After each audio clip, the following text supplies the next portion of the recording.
Hello everyone, welcome to my channel. आज हम एक बहुत इंपॉर्टेंट क्वेश्चन लर्न करने जा रहे हैं। बहुत इंपॉर्टेंट टॉपिक जिसके लिए कॉन्सेप्चुअल अंडरस्टैंडिंग होनी भी जरूरी है और ये भी जरूरी है कि आप कैसे उसे परफॉर्म करेंगे, क्योंकि ये जो क्वेश्चन है वो लॉन्ग क्वेश्चन भी पूछा जा सकता है और कभी कभी सिर्फ रेगुलेशन, सिर्फ शॉर्ट क्वेश्चन भी पूछा जा सकता है। तो आज बात करेंगे हम कार्डियक आउटपुट के बारे में। अगर आपको मेरी वीडियोस पसंद आ रही है तो प्लीज सब्सक्राइब करना ना भूलिएगा। Thank you so much who have subscribe my channel. Okay, तो शुरू करते हैं कार्डियक आउटपुट। कार्डियक आउटपुट होता क्या है? ओके, तो रटना नहीं है, आपको कॉन्सेप्चुअल अंडरस्टैंडिंग रखनी है। ओके, तो सबसे पहले हम बात करेंगे स्ट्रोक वॉल्यूम क्या होता है। कार्डियक आउटपुट जानने के लिए स्ट्रोक वॉल्यूम होता है कि हमारा एक वेंट्रिकल एक बीटिंग में कितना वॉल्यूम जो है वो इजेक्ट करता है, दैट इज स्ट्रोक वॉल्यूम। लिखेंगे कैसे? The amount of blood ejected by each ventricle. एक वेंट्रिकल की बात हो रही है एक टाइम में, राइट? तो बाय ईच वेंट्रिकल पर हार्ट बीट, एक सिंगल कॉन्ट्रैक्शन में, एक सिंगल हार्ट बीट में, उसे बोलते हैं स्ट्रोक वॉल्यूम। ठीक है, तो कार्डियक आउटपुट क्या होता है? Same definition, amount of blood ejected by each ventricle, ठीक है, पर मिनट।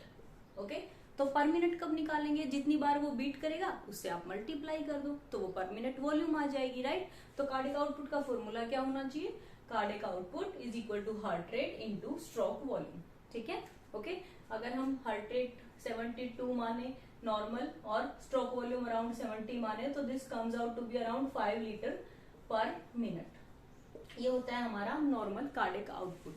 ठीक है, कार्डियक आउटपुट के साथ साथ एक आपको एक और टर्म पता होनी चाहिए जो पूछी जा सकती है कभी कभी 1 मार्क और 2 मार्क में, cardiac index. Okay, cardiac index क्या होता है? कार्डियक आउटपुट, अब सबका बॉडी सरफेस एरिया अलग अलग होता है, कोई फिजिक वाइज बहुत वाइड होता है, कोई नहीं होता, कोई थिन होता है, तो उसके अकॉर्डिंग हमारा जो है डिस्ट्रीब्यूशन वेरी करता है। इसीलिए ये जो मोर स्पेसिफिक टर्म है जो है कार्डियक इंडेक्स। ओके, इसका क्या फॉर्मूला है? This is cardiac output divided by body surface area. तो बेसिकली ये यही चीज है, amount of blood ejected per square metre of body surface area. ठीक है, सेम चीज है। तो अगर हम इसकी वैल्यू देखेंगे तो इसकी वैल्यू आती है 3.2। और यूनिट्स की अगर बात करें तो कार्डियक आउटपुट की यूनिट है लीटर पर मिनट, तो litre per minute metre square body surface area, तो यूनिट्स क्या रहेंगी? Litre per metre square per minute. Okay, तो यह है कार्डियक इंडेक्स। एक कार्डियक रिजर्व भी होता है, मतलब आप कार्डियक वॉल्यूम 5 लीटर एक बार में कर पाते हो, एक मिनट में ब्लड इजेक्ट कर पाते हो। अगर आप एक्सरसाइज करते हो या एथलीट, मतलब मैक्सिमम कैपेसिटी तक आप कितना कर पाते हो, that is reserve. For example athlete में 30 लीटर पर मिनट तक चला गया तो रिजर्व क्या होगी? 30 माइनस 5 लीटर। ओके, तो कितना ज्यादा, नॉर्मल से कितना ज्यादा कार्डियक आउटपुट हम इजेक्ट कर पाते हैं इन मैक्सिमम सिनेरियोस। ठीक है, ओके, तो ये हो गया just definition about cardiac output.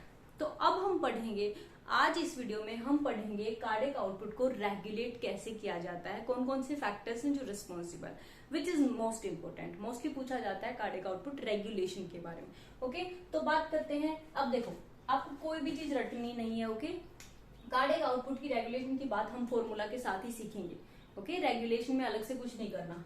Cardiac output heart rate into stroke volume. अब स्ट्रोक वॉल्यूम हमारी अंदर की चीज है, वेंट्रिकल के अंदर की चीज है कि अंदर से ब्लड कितना जा रहा है। ठीक है, तो इसे हम बोलते हैं, स्ट्रोक वॉल्यूम को रेगुलेट करने को हम बोलते हैं इंट्रिंसिक रेगुलेशन।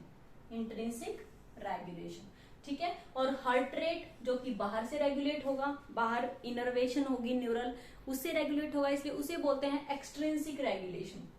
तो हार्ट रेट को बोलेंगे हम एक्सट्रिंसिक रेगुलेशन। ओके, तो रेगुलेशन दो पार्ट्स में पढ़ेंगे हम, एक हार्ट रेट का रेगुलेशन एक्सट्रिंसिक बाहर का, और एक स्ट्रोक वॉल्यूम का रेगुलेशन इंट्रिंसिक अंदर का। ओके, बस ये दो टर्म आपको आनी चाहिए। ठीक है, अब हम पढ़ेंगे स्ट्रोक वॉल्यूम कैसे रेगुलेट होता है, which is the most important. 80% stroke volume के बारे में आपको पता होना चाहिए कार्डियक रेगुलेशन में। ओके, तो चलो करते हैं। अब देखो, स्ट्रोक वॉल्यूम को रेगुलेट करने को हम बोल रहे हैं इंट्रिंसिक। अब स्ट्रोक वॉल्यूम दो तरीके से रेगुलेट होती है। कैसे? एक है हीट्रोमेट्रिक रेगुलेशन और एक है होमोमेट्रिक रेगुलेशन। आपने आइसोमेट्रिक तो सुना ही होगा, मतलब लेंथ रिमेन सेम, ये आपने सुना है। तो मेट्रिक का मतलब है लेंथ, ठीक है, ये है मेट्रिक लेंथ। ओके, और हीट्रो मतलब चेंज होगी, तो जिसमें लेंथ चेंज ना हो वो होगा होमोमेट्रिक, मतलब सेम रहे, और जिसमें लेंथ चेंज हो वो होगा हीट्रोमेट्रिक। तो हीट्रोमेट्रिक रेगुलेशन में मतलब क्या है कि कार्डियक मसल के मसल फाइबर की लेंथ चेंज होती है, उस पे डिपेंडेंट स्ट्रोक वॉल्यूम कैसे वेरी हो सकता है, बस यही पढ़ना है हमें और कुछ नहीं पढ़ना। ओके, इसीलिए इसमें सबसे इंपॉर्टेंट चीज आती है जो कि बार बार आपको सुनने को मिलता होगा, Frank Starling law. Frank Starling law उसने क्या दिया था कि अगर हम लेंथ बढ़ाएं, उसने लेंथ टेंशन रिलेशनशिप के बारे में बताया था और बताया था कि अगर हम मसल की लेंथ बढ़ाएं, लेंथ इधर बढ़ रही है एक्स एक्सिस में, ठीक है, और वाई एक्सिस में है हमारी टेंशन, टेंशन या फिर फोर्स ऑफ कॉन्ट्रैक्शन, सेम चीज है। ओके, तो इस फ्रैंक स्टार्लिंग ने क्या बोला कि force of contraction of muscle, ठीक है, force of contraction of muscle is directly proportional to उसकी कितनी इनिशियल लेंथ है। इनिशियल लेंथ क्या होती है, कॉन्ट्रैक्शन से जस्ट पहले जितनी लेंथ हो, कि जितनी ज्यादा इनिशियल लेंथ होगी उतना ही ज्यादा फोर्स ऑफ कॉन्ट्रैक्शन होगा मसल का। लेकिन साथ में उसने बोला कि विद इन फिजियोलॉजिकल लिमिट्स, मतलब एक लिमिट तक होता है ये, ऐसा नहीं है कि आप कितना ही मसल को खींचते रहोगे और फोर्स ऑफ कॉन्ट्रैक्शन बढ़ता रहेगा। तो ये जो ग्राफ है लेंथ टेंशन रिलेशनशिप, ये इसी प्रॉपर्टी को बता रहा है। आप देख रहे हो लेंथ बढ़ती जा रही है, यहां तक लेंथ बढ़ी तब तक फोर्स ऑफ कॉन्ट्रैक्शन बहुत ज्यादा बढ़ा है ना, बट एक टाइम आया है जब लेंथ बढ़ने पे फर्दर फोर्स ऑफ कॉन्ट्रैक्शन कम हो रहा है, तो इसीलिए बोलते हैं with in physiological limit. Okay, तो लेंथ टेंशन रिलेशनशिप ये दी थी स्टार्लिंग ने। ओके, तो फ्रैंक स्टार्लिंग लॉ भी पूछा जा सकता है 2 और 3 मार्क्स में कभी कभी, तो इस तरीके से आपको लिखना है और प्रॉपर डेफिनेशन लिखनी है, विद इन फिजियोलॉजिकल लिमिट नहीं भूलना। ओके, तो हीट्रोमेट्रिक रेगुलेशन यही बात बताती है कि मसल लेंथ वेरी होती है तो फोर्स ऑफ कॉन्ट्रैक्शन वेरी होता है। अब वेंट्रिकल में फोर्स ऑफ कॉन्ट्रैक्शन वेरी होगा तो क्या होगा, स्ट्रोक वॉल्यूम बढ़ेगी, राइट, तो इंक्रीज इन लेंथ, लेंथ जो है डायरेक्टली प्रोपोर्शनल टू क्या बढ़ेगा, स्ट्रोक वॉल्यूम, और stroke volume directly proportional to obviously cardiac output. Stroke volume बढ़ेगा तो कार्डियक आउटपुट भी बढ़ेगा। ओके, ठीक है, तो ये था पहला पॉइंट जो हमें हीट्रोमेट्रिक में बताना है। उसके बाद हम क्या करेंगे, उसके बाद हमें बताना है 2 चीजें विच आर वेरी इंपॉर्टेंट, आपको बहुत बार सुनने को मिलती होंगी। One is preload and other is after load. Okay, ये 2 चीजें आपको बहुत सुनने को मिलती होंगी। अब प्रीलोड क्या होता है, प्रीलोड होता है कि एक अगर मैं स्कीमेट ड्रॉ करूं हार्ट को, तो ये है हार्ट, ठीक है, ये हमारी आर्टरीज हैं, ये अयोटा है इधर, ठीक है, स्कीमेटिक रिप्रेजेंटेशन है जस्ट, ये आर्टरी है, ठीक है, आर्टरी के बाद आर्टीरियोल्स हैं, ये हमारी कैपिलरीज आ गई, ठीक है, capillaries, then veins, venules join करके वेन बन जाएंगे, और ये है वेना केवा, इंफीरियर और सुपीरियर वेना केवा। ओके, ये है हार्ट। अब देखो प्रीलोड क्या होता है, प्रीलोड होता है बेसिकली एंड डायस्टोलिक वॉल्यूम कितनी ज्यादा होगी, क्योंकि हम अल्टीमेटली ये पढ़ रहे हैं कि अब जो इनिशियल लेंथ है वो कैसे चेंज हो सकती है, वो चीज देखनी है हमें। ओके, तो प्रीलोड से कैसे चेंज होगी, प्रीलोड जितना ज्यादा होगा वॉल्यूम वेंट्रिकल में डायस्टोल के टाइम पे, हार्ट रिलैक्स हो रहा है, जितना वॉल्यूम उसके अंदर ज्यादा आएगा उतना ही ज्यादा एंड डायस्टोलिक वॉल्यूम होगी, राइट। एंड डायस्टोलिक वॉल्यूम मतलब डायस्टोल के एंड में जितनी ज्यादा वॉल्यूम इकट्ठी हुई है, जितनी ज्यादा वॉल्यूम उतना ज्यादा हार्ट स्ट्रेच होगा, उतनी ज्यादा इनिशियल लेंथ होगी, उतना ज्यादा फोर्स ऑफ कॉन्ट्रैक्शन होगा, जितना ज्यादा फोर्स ऑफ कॉन्ट्रैक्शन उतनी ज्यादा स्ट्रोक वॉल्यूम होगी। ओके, और स्ट्रोक वॉल्यूम ज्यादा होगी तो कार्डियक आउटपुट ज्यादा होगा। तो यही चीज हमें सीखनी है यहाँ पे। तो बेसिकली हमें वेंट्रिकल में जितनी ज्यादा ब्लड वॉल्यूम इकट्ठी होगी उतना ज्यादा प्रीलोड होगा। तो समझ रहे हो आप, ये हार्ट है, ये हार्ट है, इससे पहले की कंडीशंस को हम बोलेंगे प्रीलोड, और इसके बाद में जो कंडीशंस उसको ऑब्स्ट्रक्ट करेंगे उसे बोलेंगे आफ्टर लोड, आफ्टर लोड। तो ये 2 टर्म हमें आनी चाहिए कार्डियक आउटपुट रेगुलेशन में, तो वो सीखते हैं कैसे करना है। ओके, तो अल्टीमेटली यहाँ ब्लड वॉल्यूम ज्यादा होगा, ठीक है, ये किस किस कंडीशन पे डिपेंड कर सकता है वो हमें देखना है यहाँ पे, कि ब्लड वॉल्यूम वेंट्रिकल में ज्यादा कैसे हो सकता है। ओके, तो देखते हैं, पहला जो टर्म है वो है वॉल्यूम। तो पहली जो कंडीशन है जिससे हमें हमारा ब्लड वॉल्यूम जो है वेंट्रिकल में ज्यादा होगा, पहली जो कंडीशन है वो है वॉल्यूम। टोटल ब्लड वॉल्यूम कितना है, अगर टोटल ब्लड वॉल्यूम ज्यादा होगा तो अल्टीमेटली वेंट्रिकल में भी ज्यादा वेनस रिटर्न आएगा। समझ रहे हो, जितना ज्यादा ब्लड वॉल्यूम उतना ही ज्यादा हमारा वेंट्रिकल में इकट्ठा होगा, पहली बात। दूसरी बात है ग्रेविटी। ग्रेविटी मतलब जितने हम खड़े होते हैं स्टैंडिंग कंडीशन में ग्रेविटी की वजह से, पोस्चर चेंज की वजह से ब्लड प्रेशर फॉल होता है, राइट। ब्लड वॉल्यूम सारा का सारा पैरों में चला जाता है, जिसकी वजह से ब्लड वॉल्यूम जो है हार्ट की तरफ कम आता है। हार्ट की तरफ कम आएगा तो एंड डायस्टोलिक वॉल्यूम कम हो जाएगी, यानी प्रीलोड कम हो जाएगा। प्रीलोड कम हो जाएगा मतलब स्ट्रोक वॉल्यूम कम हो जाएगी। स्ट्रोक वॉल्यूम कम हो जाएगी मतलब कार्डियक आउटपुट कम हो जाएगा। तो आपको यही चीज लिखनी है कि अगर ग्रेविटी में क्या होता है, there is decrease in preload which decreases cardiac output, ठीक है। ओके, नेक्स्ट है वेंट्रिकल साइज। वेंट्रिकल का साइज, अगर यहाँ पे ब्लड वॉल्यूम तो आ रहा है, ये देखो यहाँ पे वेन से ब्लड तो आ रहा है हार्ट की तरफ, वीनस रिटर्न बोलते हैं हम इसको, ठीक है, ये तो आ रहा है। लेकिन अगर वेंट्रिकल का साइज मैं बहुत ज्यादा छोटा कर दूं, मान लो ये इस तरीके से सिकुड़ गया है वेंट्रिकल किसी वजह से, ठीक है, वो रिलैक्स नहीं हो पा रहा, तो यहाँ पे एंड डायस्टोलिक वॉल्यूम अफेक्ट होगी, मतलब प्रीलोड डिक्रीज हो जाएगा, ठीक है। तो वेंट्रिकल के साइज पे भी डिपेंड करता है। ये बेसिकली वेंट्रिकल का साइज कम होगा, प्रीलोड कम हो जाएगा, कार्डियक आउटपुट कम हो जाएगा। ओके, नेक्स्ट है veins, which is really important. अब देखो वेन्स जो है, वेन्स क्यों इंपॉर्टेंट है, ब्लड वॉल्यूम यहाँ कितना आएगा वो वेन्स पे कैसे डिपेंड करता है। यहाँ ब्लड वॉल्यूम ज्यादा होना चाहिए, राइट।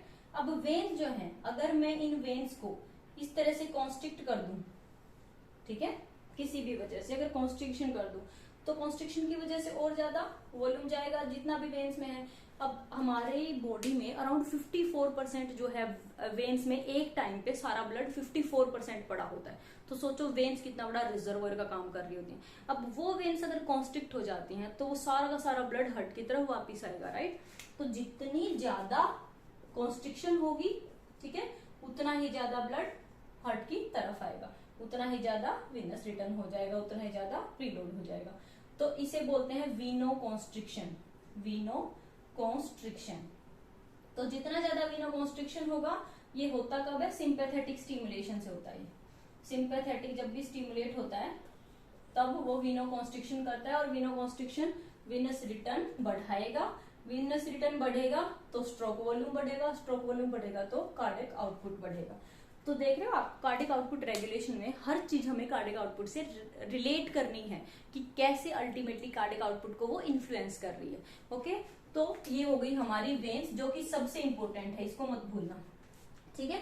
ओके ओके, एक है मसल पंप, ठीक है। मसल पंप क्या होता है, अब जब मसल पंप क्या होता है, जब हम एक्सरसाइज करते हैं तो मसल कॉन्ट्रैक्शन हो रहा होता है, राइट। जब हम सडनली खड़े होते हैं तो मसल कॉन्ट्रैक्शन हो रहा होता है। तो अल्टीमेटली पैरों की एक्सरसाइज की वजह से जो मसल कॉन्ट्रैक्शन होता है, जैसे मान लो ये हमारी एक मसल है, ये एक मसल है, ठीक है, ये एक लेग की मसल है। ओके, अब इसमें से एक आर्टरी जा रही है और वेन जा रही है, ठीक है। तो अब जब ये मसल कॉन्ट्रैक्ट होंगी, जब ये मसल कॉन्ट्रैक्ट होंगी तो इसको ये प्रेस करेंगी, जो बीच में ब्लड जा रहा था, जो इसमें बीच में ब्लड जा रहा था, ठीक है, ये इसे प्रेस करेंगी। अब क्योंकि ये इसे बार बार पंप करेंगे, ये पंपिंग एक्शन होगा जो कि हार्ट की तरफ वीनस रिटर्न को बढ़ाएगा, इंक्रीज इन वीनस रिटर्न। तो मसल पंप की वजह से भी वीनस रिटर्न बढ़ जाएगा। ओके, वीनस रिटर्न बढ़ेगा तो अल्टीमेटली स्ट्रोक वॉल्यूम बढ़ेगा, स्ट्रोक वॉल्यूम बढ़ेगा तो कार्डियक आउटपुट बढ़ेगा। तो इस तरीके से मसल पंप जो है वो भी एक कॉज है जो वीनस रिटर्न को बढ़ाता है। ओके, इसके अलावा एक लास्ट चीज है विच इज रेस्पिरेटरी पंप। आपको बहुत बार सुनने को मिलेगा रेस्पिरेटरी पंप, रेस्पिरेटरी। अब ये क्या होता है, रेस्पिरेटरी पंप, अब ये क्या होता है, ये बेसिकली क्या होता है, आपको पता है जब हम इंस्पायर करते हैं तो डायफ्राम नीचे जाता है, चेस्ट कैविटी एक्सपैंड होती है, डायफ्राम नीचे जाता है ना। तो एक ये चेस्ट थी हमारी, ठीक है, और अब वो चेस्ट इस तरीके से हो गई है, डायफ्राम डिसेंट हो गया। तो समझ लो चेस्ट कैविटी, एक तो नेगेटिव प्रेशर बढ़ रहा है बहुत ज्यादा क्योंकि एक्सपैंड हो गई है, वैक्यूम का काम करेगी, और एक डायफ्राम नीचे जाके यहाँ जो वेन्स थी, यहाँ जितनी भी वेनस सप्लाई थी, डायफ्राम ने नीचे जाके उनको प्रेस कर दिया है। अब प्रेस करने की वजह से जितना भी वेनस रिटर्न है वो बढ़ेगा और हार्ट की तरफ वापस आएगा। ओके, तो हार्ट की तरफ वेनस रिटर्न वापस आएगा। ये कब होगा, ऑन इंस्पिरेशन।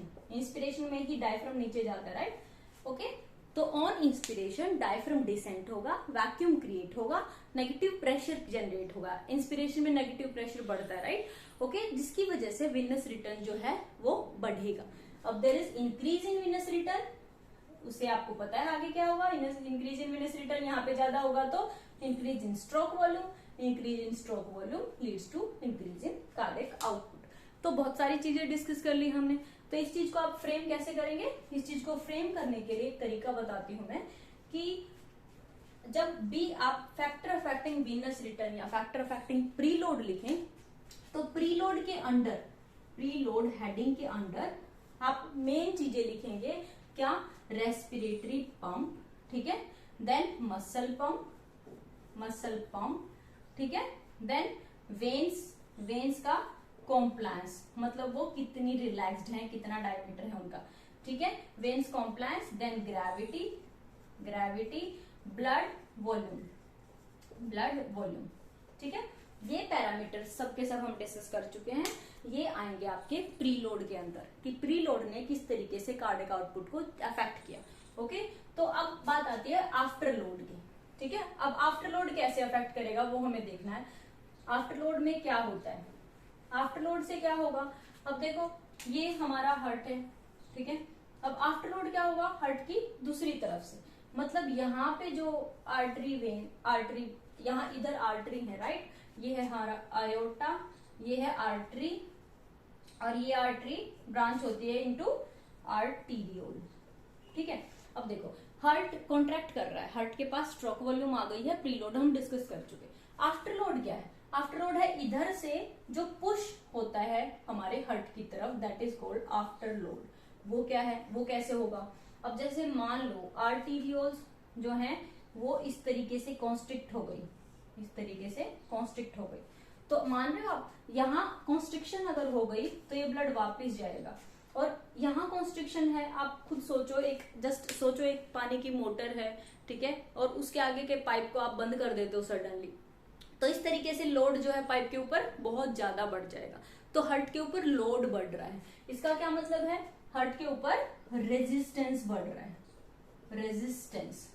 अब हम प्रीलोड की बात कर रहे थे, जितना ज्यादा वॉल्यूम फेंकने के इजेक्ट करने के लिए आएगा उतना ज्यादा वो इजेक्ट कर पाएगा, लेकिन अगर आगे से रेजिस्टेंस ऑफर करे तो आगे ब्लड तो नहीं जा पाएगा, इसलिए जो हार्ट को फोर्स लगाना पड़ेगा उसको पहुंचाने के लिए बहुत ज्यादा फोर्स लगाना पड़ेगा, तो इसीलिए रेजिस्टेंस बढ़ रहा है, तो हमारा स्ट्रोक वॉल्यूम इसीलिए कम होगा, क्योंकि उतने फोर्स के साथ उतना ब्लड वॉल्यूम नहीं जा पाएगा। Decrease in stroke volume will lead to decrease in cardiac output. तो आफ्टर लोड हमेशा उल्टा इफेक्ट डालता है, आफ्टर लोड रेजिस्टेंस होता है, वो हमें प्रिवेंट करता है इंजेक्शन से। ओके, तो afterload lead to increase in resistance, increase in resistance lead to decrease in stroke volume and cardiac output. Okay, तो ये बातें हो गई हमारी हीट्रोमेट्रिक रेगुलेशन के बारे में। अब बात आती है होमोमेट्रिक रेगुलेशन क्या होती है, जिसमें लेंथ चेंज नहीं होगी, ठीक है। अब लेंथ चेंज नहीं होगी तो हमें इसमें क्या पढ़ना है, ठीक है। हम बात करते हैं यहाँ पे बेसिकली अदर न्यूरल रेगुलेशंस की वजह से हमारे हार्ट में क्या चेंजेस आ रहे हैं। बेसिकली यहाँ हम बात करते हैं contractility of heart, contractility of heart, contractility of heart, heart के कॉन्ट्रैक्शन की प्रॉपर्टी कैसे वेरी हो सकती है, इसे हम दो टर्म्स में बात करेंगे, एक ऑन सिंपैथेटिक, सिंपैथेटिक इन्फ्लुएंस, एक पैरासिम्पैथेटिक इन्फ्लुएंस, पैरासिम्पैथेटिक, ठीक है। तो यहाँ हमें क्या पढ़ना है, यहाँ हमें पढ़ना है दो चीजें, आइनोट्रोपिक और क्रोनोट्रोपिक इफेक्ट।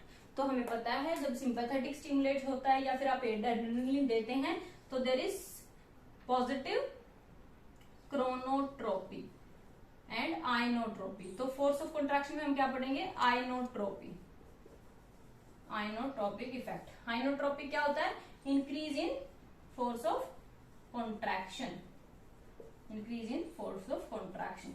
ये बेसिकली क्या होता है कि सिंपैथेटिक स्टिमुलेशन जब होता है तो हमारे एड्रेनर्जिक रिसेप्टर्स एक्टिवेट होते हैं, जो कि जी प्रोटीन कपल रिसेप्टर होते हैं। अब वो रिसेप्टर जब एक्टिवेट होते हैं तो साइक्लिक एएमपी बढ़ जाता है हमारे सेल्स के अंदर, कार्डियक सेल्स के अंदर, और उसकी वजह से कैल्शियम बढ़ जाता है। अब अंदर कैल्शियम बढ़ेगा तो हमें पता है कॉन्ट्रैक्शन भी बढ़ेगा, तो ब्लड वॉल्यूम उतना ही होगा, प्रीलोड चेंज नहीं हुआ है, लेकिन हार्ट का कॉन्ट्रैक्शन चेंज हो गया, वो बहुत जोर से कॉन्ट्रैक्ट कर रहा है, जिसकी वजह से क्या होगा, अब जब भी सिंपैथेटिक स्टिमुलेशन होगा, आइनोट्रोपी जब भी बढ़ेगी तो there is increase in stroke volume and increase in cardiac output. समझ में आया? तो यहाँ हम बात कर रहे हैं कि और कोई सिनेरियो चेंज नहीं कर रहे हैं हम सिर्फ हार्ट के कॉन्ट्रैक्शन की एबिलिटी को बढ़ा रहे हैं। वो कैसे? सिंपैथेटिक स्टिमुलेशन से।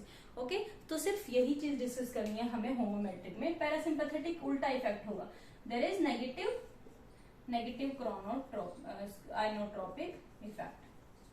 आइनोट्रोपिक इफेक्ट होगा। अब नेगेटिव होगा मतलब फोर्स ऑफ कंट्रैक्शन कम हो रहा है तो स्ट्रोक वॉल्यूम कम हो जाएगा और कार्डियक आउटपुट कम हो जाएगा। ओके, तो ये था हमारा about intrinsic regulation of cardiac output. अब बात करते हैं एक्सट्रिंसिक रेगुलेशन। एक्सट्रिंसिक क्या होता है? Extrinsic regulation is regulation of obviously heart rate. हम यहाँ कार्डियक आउटपुट का एक लिंक डिस्कस कर चुके, heart rate into stroke volume में से ये हम डिस्कस कर चुके क्या क्या चीजें चेंज करेंगे। अब बात आती है हार्ट रेट की। अब देखो, सोचने की कोशिश करो कि जब हार्ट रेट वेरी होता है तो क्या वेरी होता है, अल्टीमेटली किस चीज का इन्फ्लुएंस पड़ रहा है? हम किसी भी चीज का एसए नोड के ऊपर इन्फ्लुएंस पड़ रहे हैं। हार्ट रेट हमारा किस वजह से होगा? एसए नोड की पेसमेकर पोटेंशियल की वजह से। तो उसके ऊपर जो जो इन्फ्लुएंस डाल पाएगा वो हमारे हार्ट रेट को चेंज कर पाएगा। तो दो चीजें तो हमें पता ही है, सबसे important one is sympathetic stimulation. ठीक है, ओके, क्या होगा? There is positive chronotropic effect, यानी increase in heart rate on sympathetic stimulation. ये क्या करेगा? ये एसए नोड पे जाके हार्ट रेट को इंक्रीज करता है। ठीक है, पैरासिम्पैथेटिक उल्टा होगा। पैरासिम्पैथेटिक स्टिमुलेशन से there is negative chronotropic effect. Negative chronotropic मतलब there is decrease in heart rate. ठीक है, ओके। वैसे भी हमारा, अगर आपको पता हो कि पैरासिम्पैथेटिक जो इन्फ्लुएंस है वो वेंट्रिकल्स में नहीं होता, तो फोर्स ऑफ कंट्रैक्शन पे पैरासिम्पैथेटिक इफेक्ट वैसे भी बहुत माइनर होता है, जो हम यहाँ पढ़ रहे थे। ठीक है, लेकिन एसए नोड पे पैरासिम्पैथेटिक इफेक्ट बहुत ज्यादा होता है। आप सबने सुना होगा वैगल टोन क्या होती है। जब हम वैगस को काट दें तो हार्ट रेट चेंज हो जाएगा, बहुत ज्यादा हाई हो जाएगा। ठीक है, तो वैगस हमेशा उसके इन्फ्लुएंस में रहती है एसए नोड। ओके, तो यहाँ आपको क्या लिखना है हार्ट रेट में? Sympathetic stimulation and parasympathetic stimulation. एक लास्ट चीज और बची है जो कि हार्ट रेट को चेंज कर सकती है, वो है ब्लड वॉल्यूम। ठीक है, ब्लड वॉल्यूम कुछ इन्फ्लुएंस डालता है हार्ट रेट पे। बेसिकली क्या करता है, जब हमारे हार्ट में जब ब्लड वॉल्यूम आता है, ब्लड वॉल्यूम बहुत ज्यादा आएगा अगर एट्रिया में, ठीक है, तो एट्रिया के कुछ स्ट्रेच रिसेप्टर्स होते हैं जो हार्ट रेट को इंक्रीज करते हैं। ठीक है, उसके रेस्पॉन्स में जब भी ब्लड वॉल्यूम इंक्रीज होगा उसके रेस्पॉन्स में हार्ट रेट इंक्रीज हो जाएगा। इस इफेक्ट को हम बोलते हैं brain bridge effect, brain bridge reflex बोलते हैं इसको। ओके, ये मैं ऑलरेडी वीडियो बना चुकी हूँ, brain bridge reflex, you can visit that. ठीक है, तो कार्डियक आउटपुट में हार्ट रेट और स्ट्रोक वॉल्यूम का रेगुलेशन हम पढ़ चुके हैं। तो आप कैसे उसको परफॉर्म करेंगे, सबसे पहले आप डिफाइन करेंगे स्ट्रोक वॉल्यूम और कार्डियक आउटपुट को, कार्डियक इंडेक्स को भी डिफाइन कर सकते हैं। फिर आप फॉर्मूला बताएंगे, एक कैलकुलेशन बताएंगे, अमाउंट 5 लीटर कैसे आया, नॉर्मल वैल्यू। ठीक है, रेगुलेशन में आप ये फॉर्मूला के अकॉर्डिंग रिएक्ट करेंगे। Stroke volume is intrinsic, heart rate regulation is extrinsic. Intrinsic में होमोमेट्रिक होगा, सिर्फ कॉन्ट्रैक्टिलिटी प्रॉपर्टी बताएगा, और हीट्रोमेट्रिक होगा फ्रैंक स्टार्लिंग लॉ, जिसमें प्रीलोड और आफ्टर लोड बताना है आपको। ओके, प्रीलोड में आपको वही सारी चीजें बतानी है बेसिकली, कि कैसे ब्लड वॉल्यूम चेंज हुआ, कैसे विनस रिटर्न चेंज हुआ, मसल पंप, रेस्पिरेटरी पंप, कैसे हमारा प्रीलोड चेंज हुआ। Okay, preload and after load के बाद एक्सट्रिंसिक में हमें बताना है कि सिंपैथेटिक और पैरासिम्पैथेटिक इन्फ्लुएंस से कैसे हार्ट रेट चेंज होता है। So this was all about cardiac output. I hope आपको कुछ तो लर्न हुआ होगा. If yes, please subscribe to my channel if you like my videos. Okay, that's all. अगर कोई भी आपको प्रॉब्लम है, कोई क्वेरी है, कोई आप नई वीडियो चाहते हो तो you can comment below. Thank you so much. Bye bye.